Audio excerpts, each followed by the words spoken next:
ஒரு வார்த்தை போதும் ஒருவருடைய வாழ்க்கையை முழுவதுமாக மாற்றுவதற்கு. இந்த உலகத்தில் உள்ள அனைவரும் கல்வி முக்கியம் என்று சொல்கிறார்கள், படி படி என்று சொல்கிறார்கள்.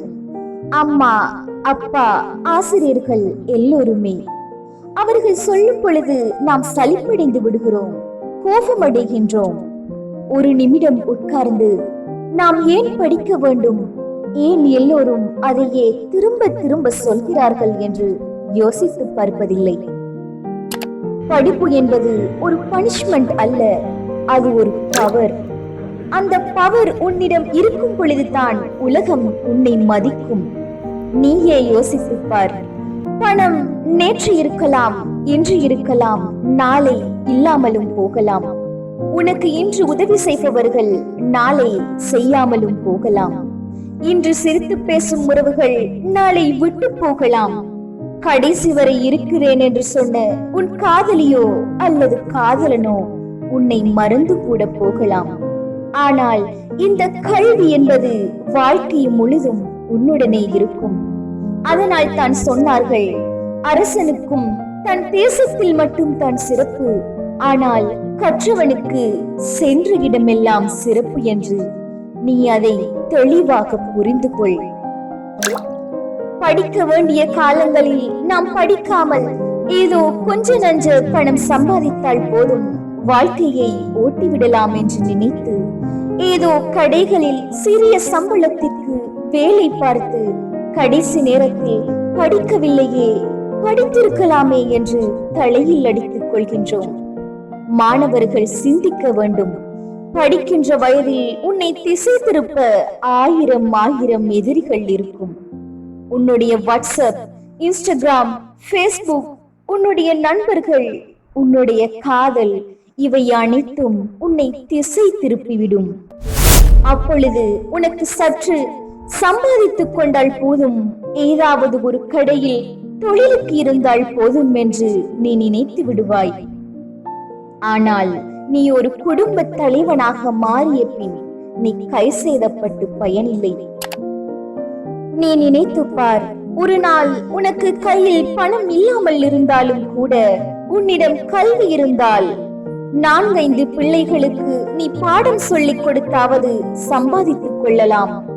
படிப்பு என்பது ஒரு சுமை அல்ல, அது ஒரு ஃப்ரீடம் என்பதை நீ விளங்க வேண்டும். அது எதிர்காலத்தில் உன்னை காப்பாற்றும் ஒரு சக்தி.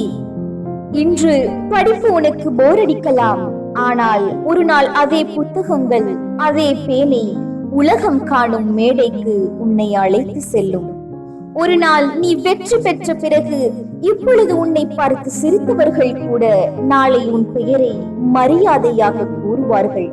அந்த சுகத்தை நீ அனுபவிக்க வேண்டுமா வேண்டாமா என்பதை நீயே தீர்மானித்துக் கொள்.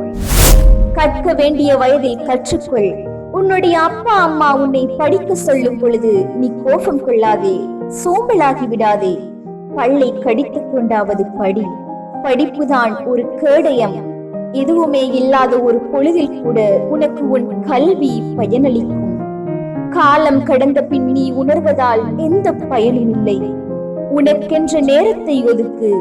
கற்க வேண்டியவற்றை அழகாக தெளிவாக எழுதிக்கொள். உன்னை நீயே செதுக்கு. நான் இன்றிலிருந்து கற்கப் போகிறேன். ஒரு வைத்தியராக, ஒரு ஆசிரியராக, ஒரு பொறியியலாளராக, ஏதோ ஒரு துறையில் நான் சாதித்து என் பெற்றோரையும் அழகாக பார்த்துக் கொள்வேன் என்று நம்பிக்கை கொள். உன் நேரங்களை வீணாக செலவழித்து விடாதே. 24 மணித்தியாலங்களும் உன்னை படிக்க சொல்லவில்லை.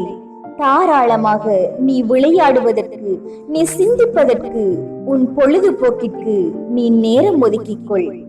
ஆனால் கல்விக்கும் உன்னுடைய முழு கவனத்தையும் செலுத்தி நேரத்தையும் ஒதுக்கி கற்றுக்கொள். பின்னொரு நாளில் உன்னை படி படி என்று சொன்னவர்களுக்கு நீயே நன்றி செலுத்துவாய். உன் கவனத்தை சிதறவிட வேண்டாம். கல்வி எனும் மேனியில் ஏறி உயரத்தை தொட்டு விடுங்கள். இப்பொழுதே கற்கத் தொடங்குங்கள். உங்களுக்கு என்னுடைய வாழ்த்துக்கள். இந்த வீடியோ உங்களுக்கு பயனுள்ளதாக இருந்தால் சப்ஸ்கிரைப் செய்துவிட்டு லைக் செய்யுங்கள். உங்கள் நல்ல கருத்துக்களை கமெண்ட் செய்துவிட்டு உங்கள் நண்பர்களுக்கும் பகிருங்கள். இன்னொருவருக்கும் பயனுடையதாக இருக்கலாம்.